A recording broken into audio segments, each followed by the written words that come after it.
राम राम हरे हरे, हरे कृष्णा कृष्णा कृष्णा हरे हरे, हरे राम राम राम हरे हरे। कौंदलिंगे खबरिया रे, राम जी के चरणन में मन हो जा दीवाना रे।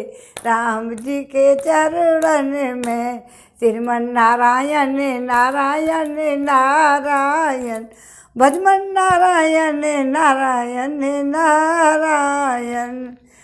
आज हम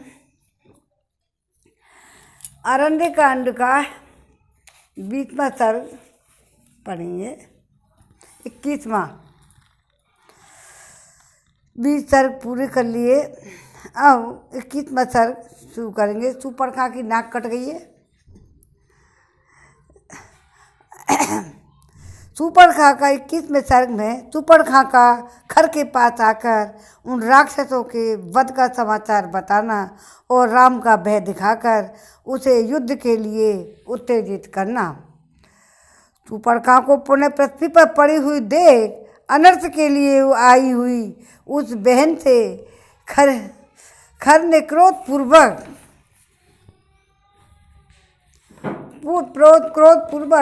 स्पष्ट वाणी में फिर कहा, बहन, मैंने तेरे प्रिय करने के लिए उस समय बहुत से सूरवीर एवं मांसाहारी राक्षसों को जाने की आज्ञा दे दी थी। अब फिर तुम किस लिए रो रही हो? मैंने जिन राक्षसों को भेजा था वो मेरे भक्त और मुझ में अनुराग रखने वाले और सदा मेरा हित चाहने वाले हैं। वे किसी के मारने पर भी मर नहीं सकते। उनके द्वारा मेरी आज्ञा का पालन ना हो यह भी संभव नहीं है। फिर ऐसा कौन सा कारण उपस्थित हो गया जिसके लिए तुम हा नाथ की पुकार मचाती हुई सांप की तरह धरती पर लौट रही हो? मैं उसे सुनना चाहता हूँ। मेरे जैसे संरक्षक के रहते हुए तुम अनाथ की तरह विलाप क्यों करती हो? उठो उठो, इस तरह लौटो मत, घबराहट छोड़ दो। खर के इस प्रकार सांत्वना देने पर दुर्धर्ष राक्षसी अपने आंसुओं से भरे नेत्रों को पोंछकर भाई खर से बोली, भैया, मैं इस समय फिर तुम्हारे पास क्यों आई हूँ यह बताती हूँ। सुनो, मेरे नाक कान कट गए और मैं खून की धारा से ना उठी। उस अवस्था में जब पहली बार मैं आप आई थी तब तुमने मुझे बड़ी सांत्वना दी थी। तत्पश्चात मेरा प्रिय करने के लिए लक्ष्मण सहित राम का वध करने के लिए उद्देश्य से तुमने जो भी 14 शूरवीर राक्षस भेजे थे वे सब के सब अमरस में भरकर हाथ में शूल और पट्टिस लिए वहाँ जा पहुँचे। परंतु राम ने अपने मर्मभेदी बाणों द्वारा उन सबको सम्रांगण में मार गिराया। उस समय उन महान वेगशाली निशाचरों को क्षण भर में भी धराशायी हुआ देख राम के उस पराक्रम को दृष्टिपात करके मेरे मन में बड़ा भय उत्पन्न हो गया है।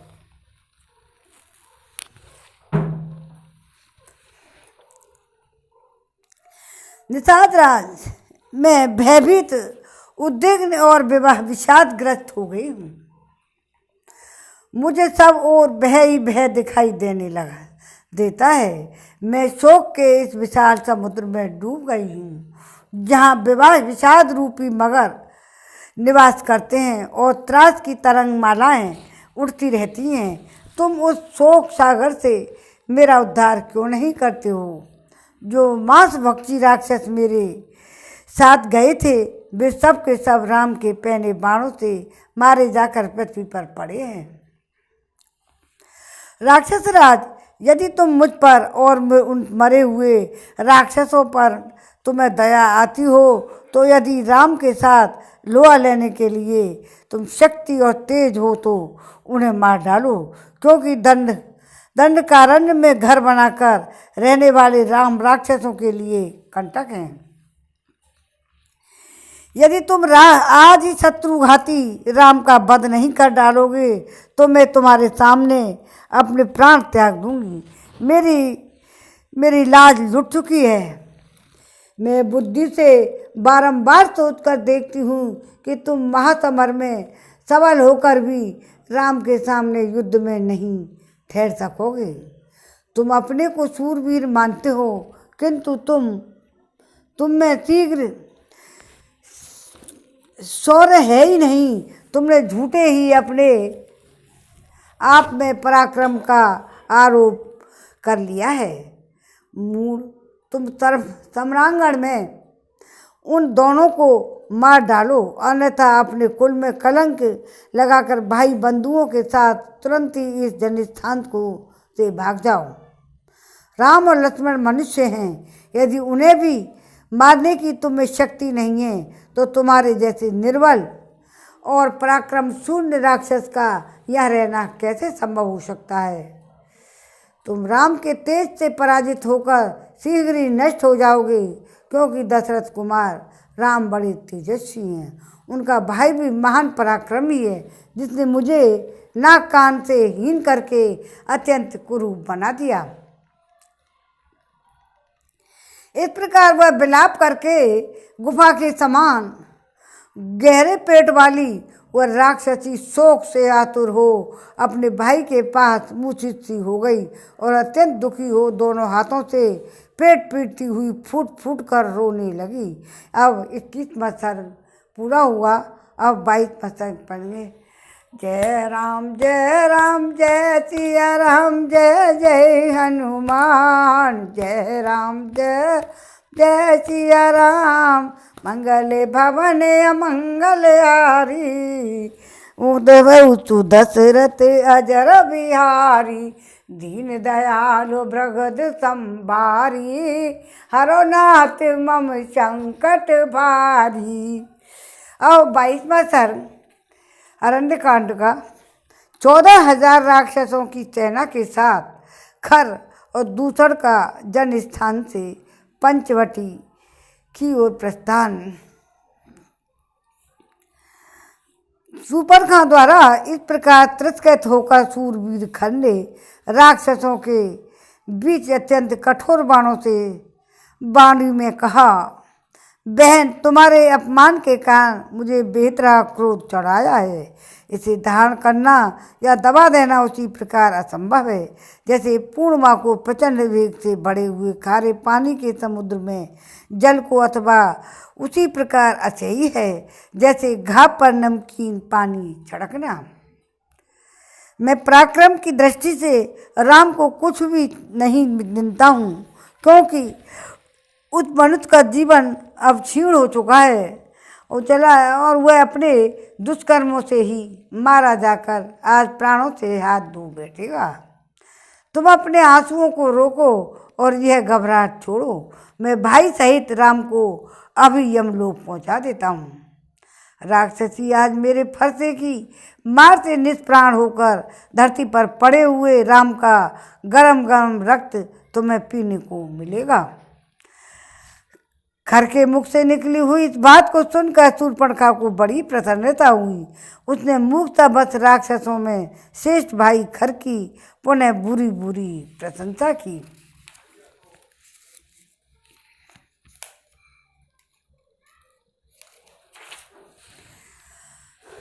उसने पहले जिसका कठोर वाणी द्वारा तिरस्कार किया और पुनः जिनकी अत्यंत सराहना की, उस खर ने उस समय अपने सेनापति दूषण से कहा,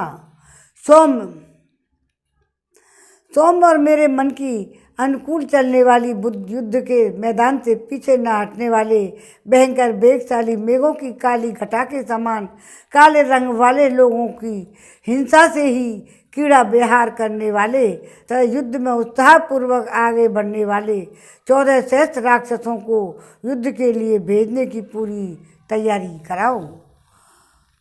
सोम सेनापति, तुम शीघ्र ही मेरा रथ भी यहाँ मंगवा लो। उस पर बहुत से धनुष बाण, विचित्र विचित्र खड़ग और नाना प्रकार की तीखी शक्तियों को भी रख दो। रणकुशल वीर में इस उद्दंड राम का वध करने के लिए मनुष्य पुलस्त वंशी राक्षसों के आगे आगे जाना चाहता हूँ। उसके इस प्रकार आज्ञा देते ही सूर्य के समान प्रकाशमानचित कवरे रंग के अच्छे घोड़ों से जुता हुआ विशाल रथ वहाँ आ गया और दूसर ने खर को इसकी सूचना दी। वह रथ मेरु पर्वत के शिखर की भांति ऊंचा था। उसे तपाए हुए सोने के बने हुए सात बात से सजाया गया था। उसके पहियों में सोना जड़ा हुआ था। उसका विस्तार बहुत बड़ा था। उस रथ के कुंवर बेदोर मणि से जड़े गए थे। उसकी सजावट के लिए सोने के बने हुए मत्स्य फल फूल वृक्ष पर्वत चंद्रमा सूर्य और मांगलिक पक्षियों के समुदाय तारकाओं से वह रथ सुशोभित हो रहा था। उस पर ध्वजा फहरा रही थी और रथ के भीतर खड़ग आदि अस्त्र शस्त्र रखे हुए थे। छोटी छोटी घंटियों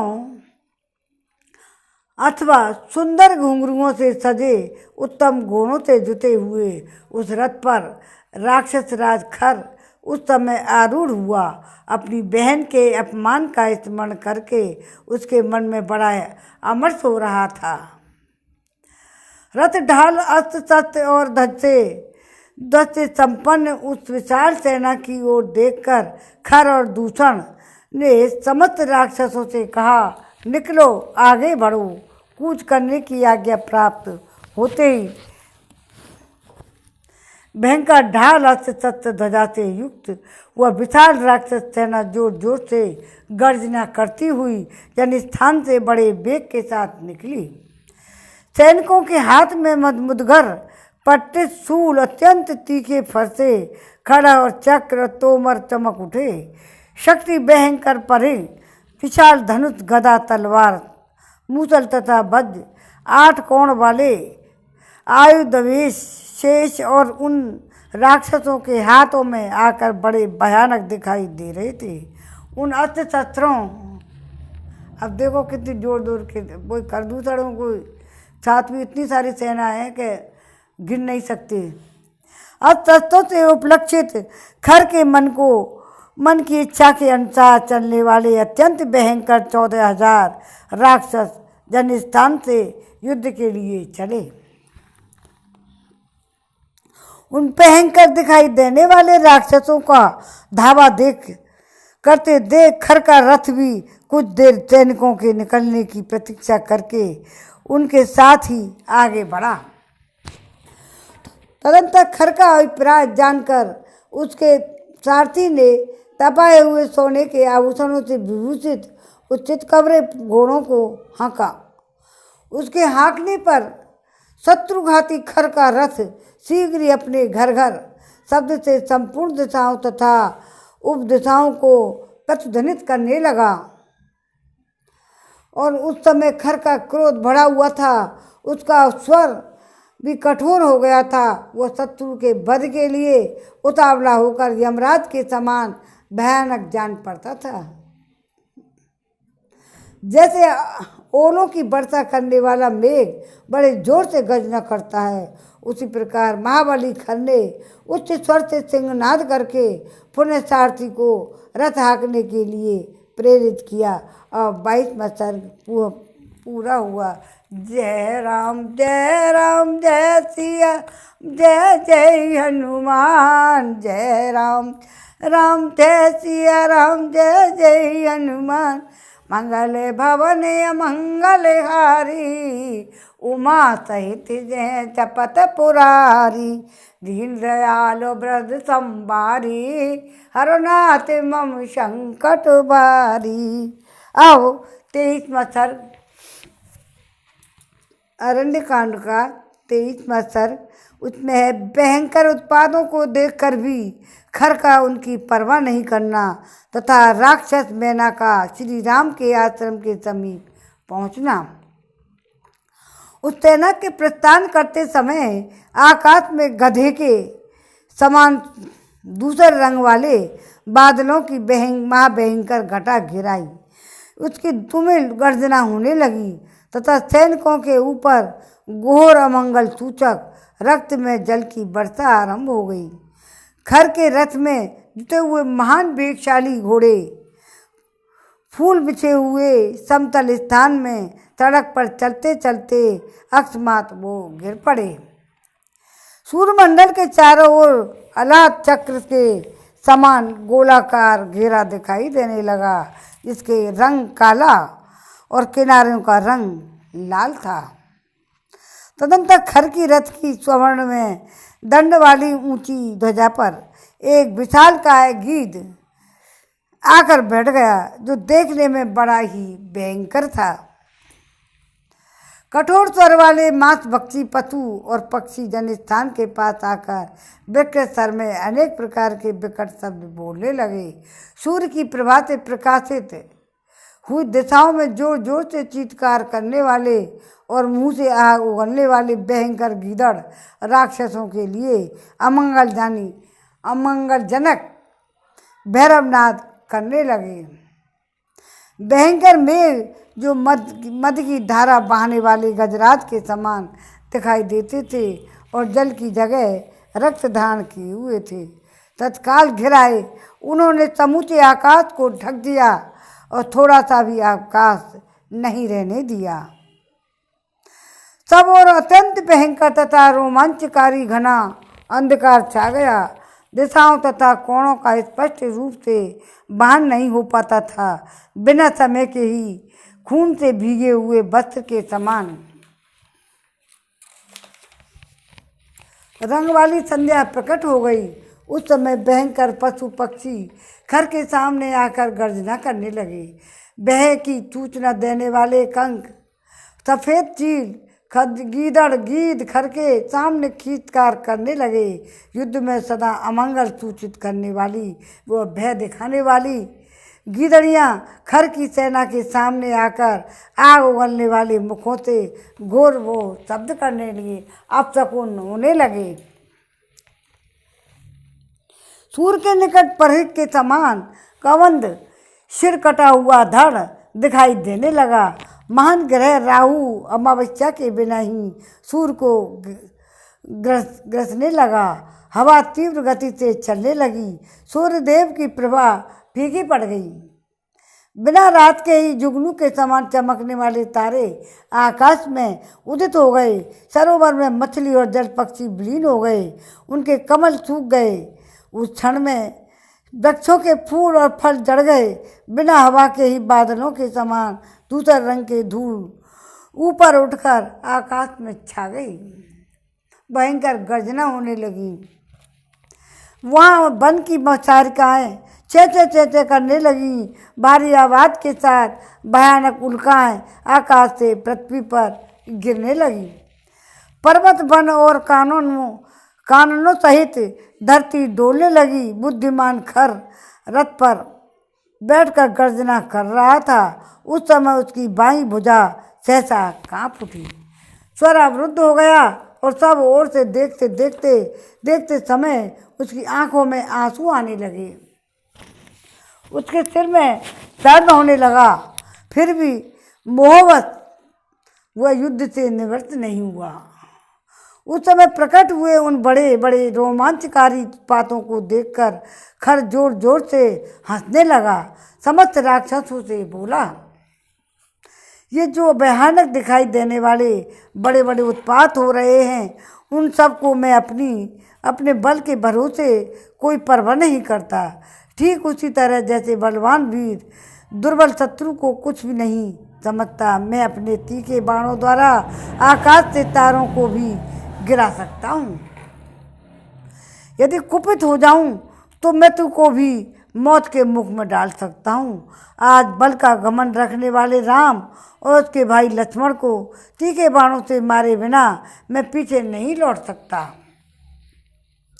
जिसे दंड देने के लिए राम और लक्ष्मण की बुद्धि में विपरीत विचार क्रूरता कर्म करने का भाव उदय हुआ है, वह मेरी बहन शूर्पणखा उन दोनों का खून पीकर सफल मनोरथ हो जाए। आज तक जितने युद्ध हुए हैं उनमें से किसी में भी पहले मेरी कभी पराजय नहीं हुई है और वह तुम लोगों ने प्रत्यक्ष देखा है। मैं झूठ नहीं कहता। मैं मतवाले ऐरावत पर चलने वाले वज्रधारी देवराज इंद्र को भी रणभूमि में कुपित होकर काल के गाल में डाल सकता हूँ। फिर उन दो राजकुमार, दो मनुष्यों की तो बात ही क्या है। घमंड में चूर चूर हुआ खर जा रहा है।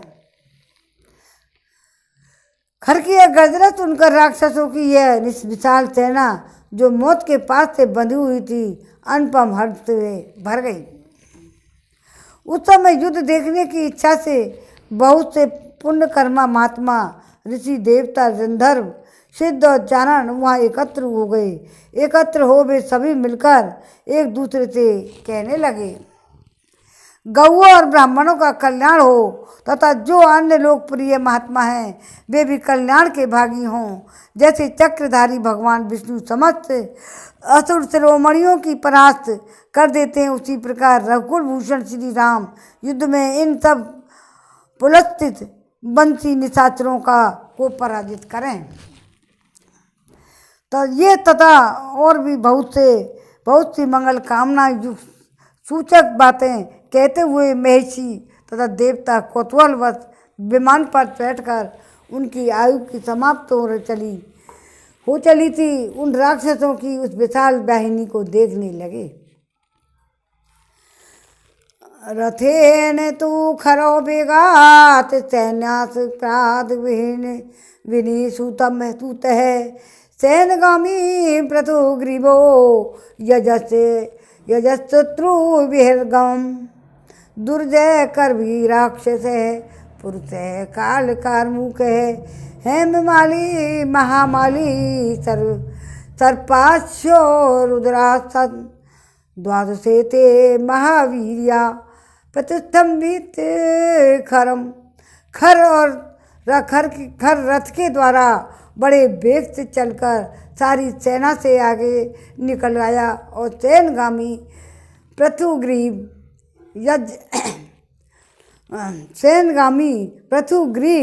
यज शत्रु विहंगम दुर्जय करवी राक्ष परस काल का मूर्ख हेममाली महामाली सर्पाक्ष रुद्रासन ये 12 पराक्रमी राक्षस खर को दोनों ओर से घेरकर उसके साथ चलने लगे।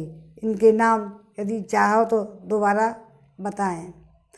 खर रथ के द्वारा बड़े वेग से चलकर सारी सेना से आगे निकल गया और सैनगामी पृथुग्रीव यज्ञ शत्रु विहंगम दुर्जय कर वीराक्ष परशु काल कार्मुक हेममाली महामाली सर्पाश्च तथा दुरासन ये 12 महान पराक्रमी राक्षस खर को दोनों ओर से घेर कर उसके साथ साथ चलने लगे। बहुत भयंकर राक्षस थे। राक्षस वीरों को यह भयंकर घेर वाली वेग वाली अत्यंत दारुण सेना जो युद्ध की अभिलाषा से आ रही थी सहसा उन दोनों राजकुमार श्री राम और लक्ष्मण के पास जा पहुंची।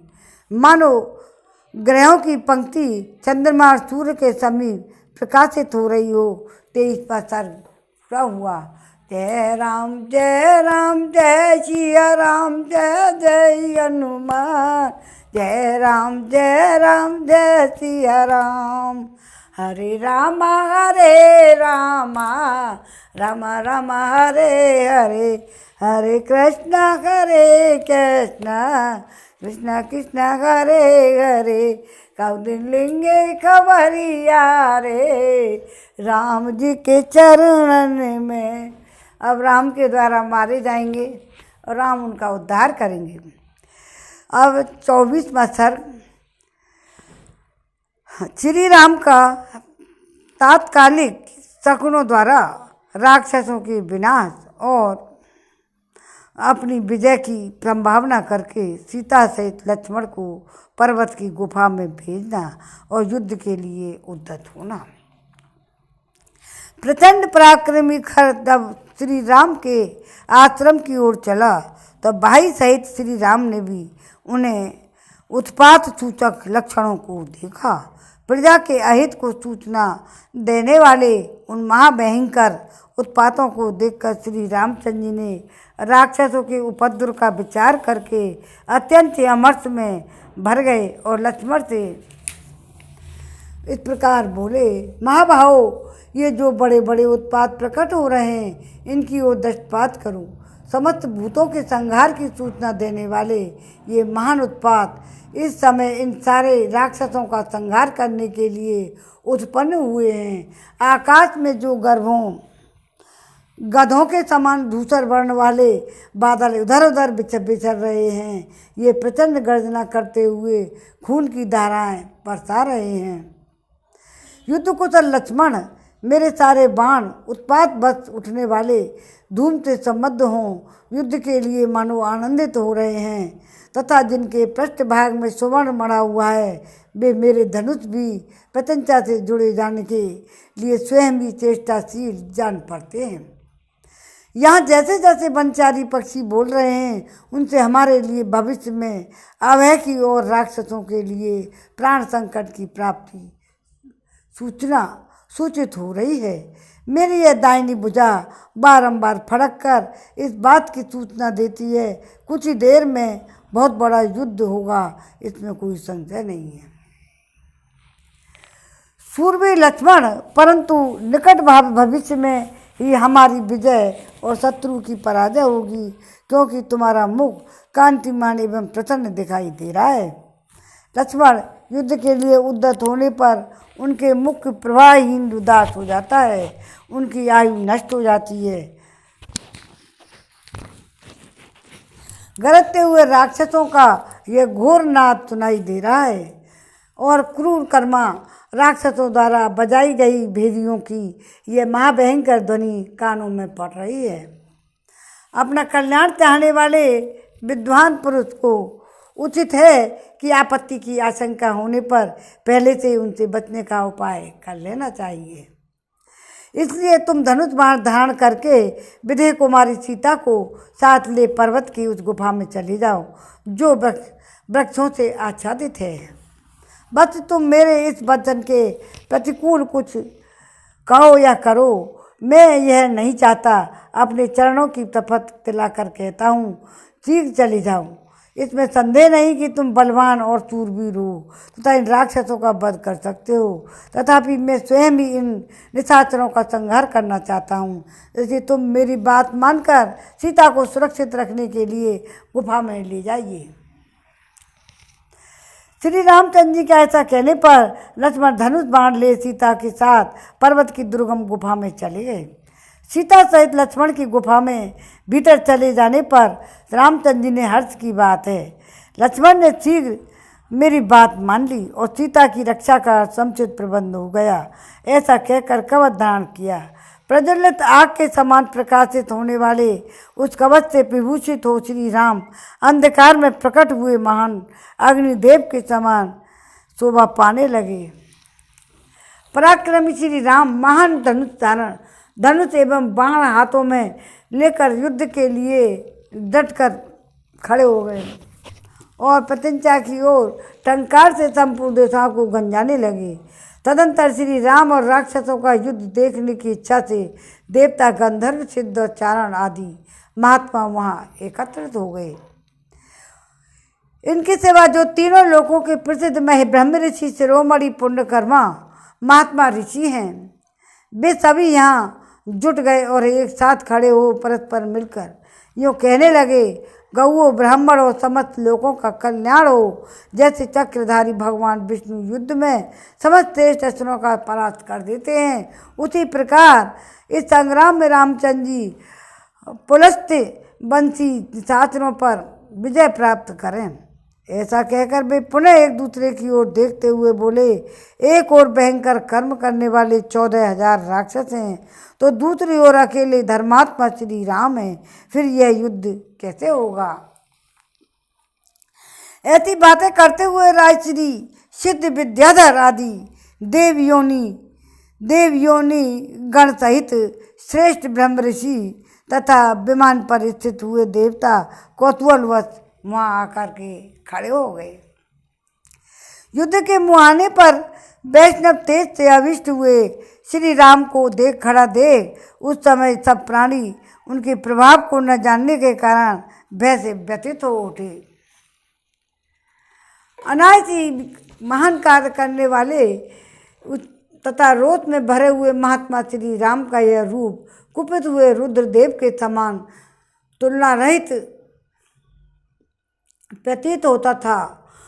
जब देवता गंधर्व और चारण पूर्वोक्त रूप से श्री राम की मंगल कामना कर रहे थे, उसी समय भयंकर ढाल तलवार आदि आयुध और ध्वजाओं से उपलक्षित होने वाली निशाचरों की वह सेना गंभीर गर्जन करती हुई चारों ओर से श्री राम जी के पास आ पहुंची।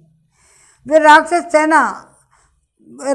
सैनिक वीरोचित वार्तालाप करते, युद्ध का ढंग बताने के लिए एक दूसरे के सामने जाते, धनुष को खींचकर उनकी टंकार फैलाते, बारम मदमत्त होकर उछलते, जोर जोर से गर्जना करते और नगाड़े पीटते। उनका यह अत्यंत तुमुल नाद उस वन में सब ओर गूंजने लगा। उस समय उस शब्द से डरे हुए वनचारी हिंसक जंतु उस वन में गए जहाँ किसी प्रकार का कोलाहल नहीं सुनाई पड़ता था। वे वन्य जंतु भय के मारे पीछे फिरकर देखते ही नहीं थे। वह सेना बड़े वेग से श्री राम की ओर चली आ रही थी। उसमें नाना प्रकार के आयुध धारण करने वाले सैनिक थे। वह समुद्र के समान गंभीर दिखाई देती थी। युद्ध कला के विद्वान श्री रामचंद्र जी ने विचारों ओर दृष्टिपात करते हुए खर की सेना का निरीक्षण किया और वे युद्ध के लिए उसके सामने बढ़ गए।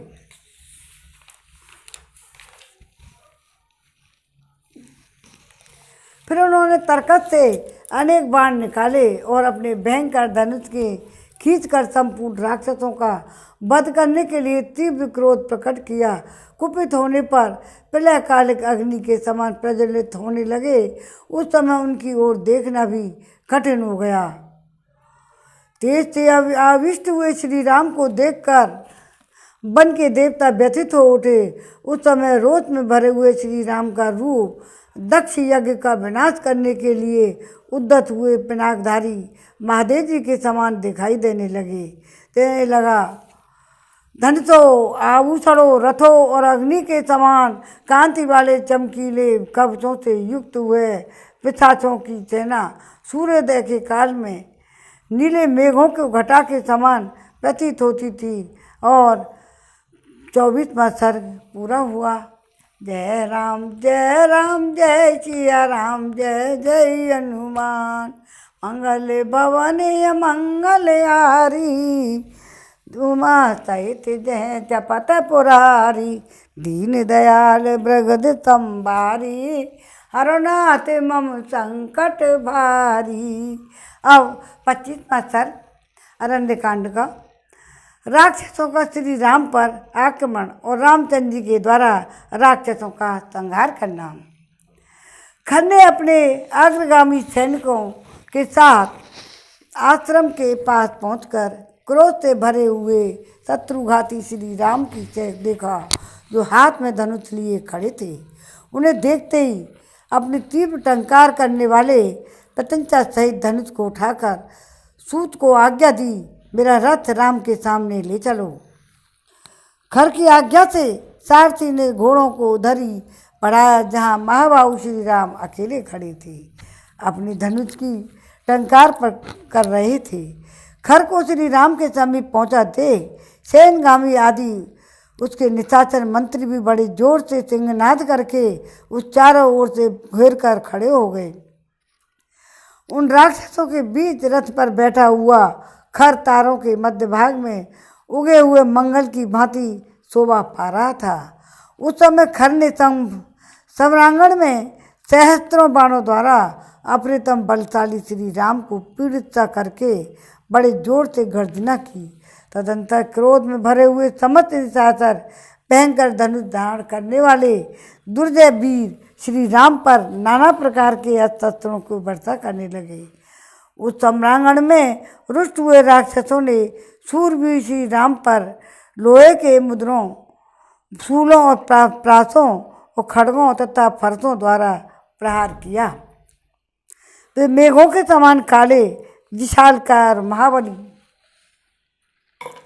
महावाली निशाचर घोड़ों और रथों और पर्वत शिखरों के समान गजराजों की ककुत्सत कुलभूषण श्री राम चारों ओर से टूट पड़े। वे युद्ध में उन्हें मार डालना चाहते थे। जैसे बड़े बड़े मेघ गिरिराज पर जल की धाराएं बरसा रहे हों, उसी प्रकार राक्षसगण श्री राम पर बाणों की दृष्टि कर रहे थे।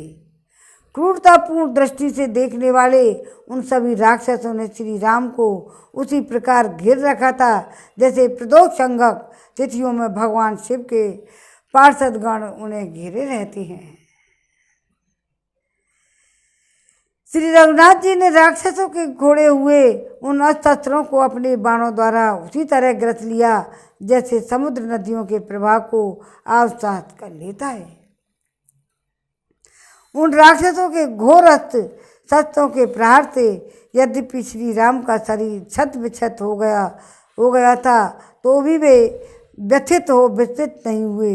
जैसे बहुसंख्यक दीप्तमान वज्रों के आघात सहकर भी महान पर्वत अडिग बना रहता है। श्री रघुनाथ जी के सारे अंगों में अस्त्रों के आघात से घाव हो गया था। वे लहूलुहान हो रहे थे। अतः उस समय संध्या काल के बादलों से घिरे हुए सूर्यदेव के समान शोभा पा रहे थे। श्री राम अकेले थे। उस समय उन्हें अनेक सहस्त्र शत्रुओं से घिरा हुआ देवता, सिद्ध, गंधर्व और महेशी विषाद में डूब गए। तत्पश्चात श्री रामचंद्र ने अत्यंत कुपित हो अपने धनुष को इतना खींचा कि वह गोलाकार दिखाई देने लगा। फिर तो वे सब उस धनुष से रणभूमि में सैकड़ों हजारों जैसे पहले बाण छोड़ने लगे, जिन्हें रोकना सर्वथा कठिन था, जो दुसह होने के साथ ही कालपात के समान भयंकर थे।